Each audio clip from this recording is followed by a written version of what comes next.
एक महत्त्वाची घडामोड आहे। महादेव जानकर महायुतीतून बाहेर पडलेले आहेत। स्वबळावर लढण्याचा नारा आता रासपकडून महादेव जानकर यांच्याकडून देण्यात आलेला आहे। महायुतीतून बाहेर पडणारे महादेव जानकर अत्यंत महत्त्वाची घडामोड। विधानसभा निवडणुकांचा कार्यक्रम काल घोषित झालेला आहे। महादेव जानकर यांनी आता स्वबळावर लढण्याचा नारा दिलाय। अधिकची माहिती या सगळ्या संदर्भात आपले प्रतिनिधी प्रदीप कापसे यांच्याकडून घेऊया। प्रदीप, नेमकं काय म्हणणं आहे महादेव जानकरांचं? श्रुती, आपल्याला माहिती आहे की सध्या राज्यामध्ये महायुतीचं जागा वाटप जे आहे ते जाहीर होते। मात्र फॉर्म्युला ठरत असताना महादेव जानकर यांचा जो घटक पक्ष महायुतीमध्ये आहे राष्ट्रीय समाज पक्ष, त्या पक्षाला जागा वाटपामध्ये विचारात घेतलं नाही अशा पद्धतीची तक्रार महादेव जानकरांची आहे आणि त्यांनी महायुतीमध्ये नाराजी जी आहे ती बोलून दाखवलेली आहे। मात्र महायुतीतून बाहेर पडण्याचा निर्णय जो आहे तो महादेव जानकरांनी घेतलाय आणि राज्यामधली येणारी विधानसभा जी आहे ती स्वबळावरती लढवण्याचा त्यांचा पक्षाने निर्णय घेतलेला आहे।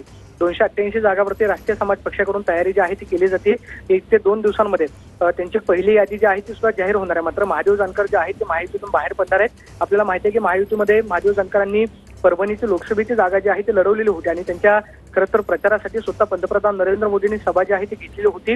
मात्र महादेव जानकर यांचा खरं तर त्या ठिकाणी पराभव झाला। मात्र त्यानंतर महादेव जानकर जे आहेत ते गेल्या काही दिवसांपासून महायुतीमध्ये नाराज आहेत अशा पद्धतीची चर्चा होती। मात्र जागा वाटपामध्ये त्यांच्या राष्ट्रीय समाज पक्षाला विचारामध्ये न घेतल्यानं त्यांनी महायुतीतून बाहेर पडण्याचा निर्णय घेतलेला आहे।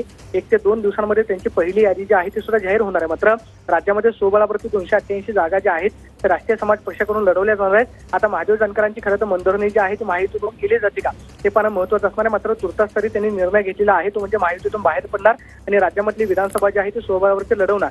महादेव जानकर खरं तर यांच्या भूमिकेचा महायुतीला कसा फटका बसतोय पाहणं महत्त्वाचं असणार आहे। कारण धनगर समाजामध्ये ओबीसी समाजामध्ये महादेव जानकरांचं काहीशा प्रमाणावरती प्राबल्य आहे, त्याचा कदाचित फटका महायुतीला बसू शकतो। आता महादेव जानकरांची नाराजी जी आहे ती दूर केली जाते की पाहणं महत्त्वाचं असणार आहे। मात्र त्यांनी महायुतीतून बाहेर पडण्याचा निर्णय घेतला। नक्कीच, तुर्तास धन्यवाद प्रदीप, तुम्ही दिलेल्या संपूर्ण माहितीसाठी।